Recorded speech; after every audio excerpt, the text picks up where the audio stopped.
Si has tenido una lección de manguito rotador, en este vídeo lo que te voy a explicar es, primero, cuáles son los manguitos rotadores o qué conocemos como manguito rotador. Segundo, cuál es la función de cada uno principal, ¿vale? Donde después tiene varios matices. Y tercero, qué podemos hacer para recuperarla. Los manguitos rotadores se componen de 4 músculos que son el supraespinoso, el infraespinoso, el subescapular y el redondo menor. Y los 4 prácticamente se unen aquí en esta parte alta del hombro. Empezando primero por el supraespinoso. Supraespinoso pasa por aquí, por encima de la escápula. Esta es la espina, por eso se llama supraespinoso. Pasa por aquí, por encima de la escápula. Pasa entre medio de la clavícula, ¿vale? Por eso muchas veces se habla de ese espacio reducido, que eso lo dejaré para otro vídeo. Y se inserta por esta parte de aquí, que es la parte de aquí, que es donde suele haber más dolor. Cuando se mueve, lo que hace es esta función de elevar el brazo de manera lateral, lo que es una abducción de hombro. Aunque sí es cierto que dependiendo de cómo esté, si parte de flexión, parte de extensión, partimos de la abducción, también va a trabajar en cierta medida pues, en la rotación tanto interna como externa del hombro.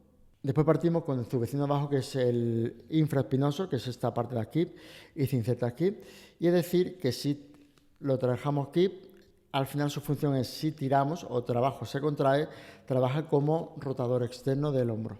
Después tenemos un vecino un poquito más abajo, que es el redondo menor, ¿vale? Que también se inserta cerquita, viene aquí y que también trabaja esa rotación externa de la cabeza del hombro.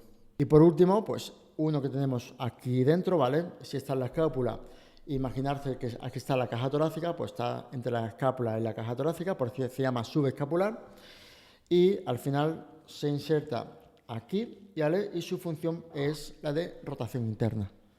Pero ya os digo que dependiendo de cómo esté la posición del hombro, si lo tenemos arriba o abajo, irán trabajando o se irán activando de una manera o de otra, ya que dependiendo de la ventaja mecánica en la que se encuentre, pues podrán trabajar más o trabajar menos. ¿Y por qué digo esto? Porque también tenemos que tener en cuenta que, por ejemplo, cuando pensamos en el deltoide medio, donde hace una elevación lateral, tenemos que tener en cuenta que el supraespinoso también se activa en ese movimiento, ¿vale? Por eso muchas veces duele en las elevaciones laterales. Sí es cierto que se dice que suele trabajar en los primeros grados de la abducción del hombro, de elevar el hombro de la manera lateral, pero no es del todo así, que se activa solo ahí y después no, sino que sí es cierto que a nivel mecánico tiene mayor ventaja en esos primeros rangos que el deltoides. Después el deltoides empieza a tener más carga, pero no quiere decir que tampoco que deje de trabajar, sino que sigue también trabajando en menor medida. Incluso ya no es en menor medida, sino dependiendo incluso de la carga que cojamos. Por eso incluso hay veces que no duele y cuando cogemos carga se duele.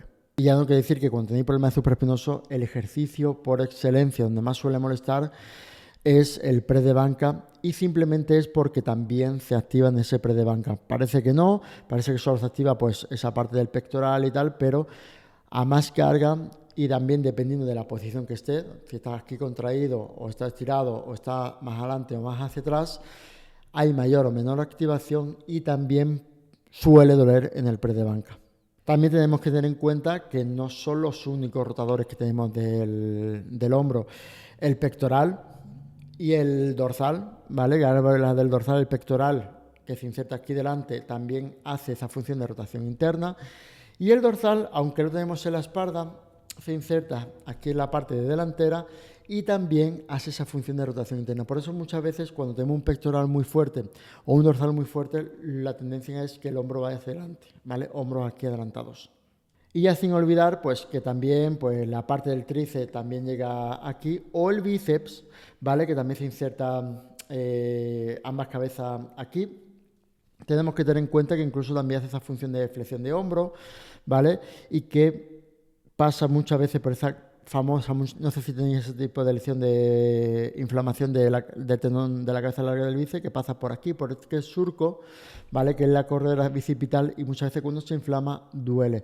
Y no sabemos muchas veces si ese dolor viene de la cabeza larga del bíceps o viene de la parte del supraespinoso, porque prácticamente pasan por el mismo sitio.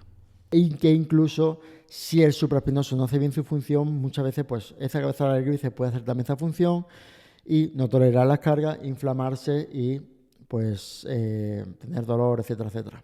Y esto es parte de la complejidad del hombro, ¿vale? Estamos hablando que al final es mucho más complejo, sin hablar, pues, esa articulación acromioclavicular, que se compone de diferentes articulaciones, que al final tiene muchísima movilidad, que va a depender muchas veces también de cómo se mueva o cómo o qué fuerza, mejor dicho, tenga la escápula, ¿vale?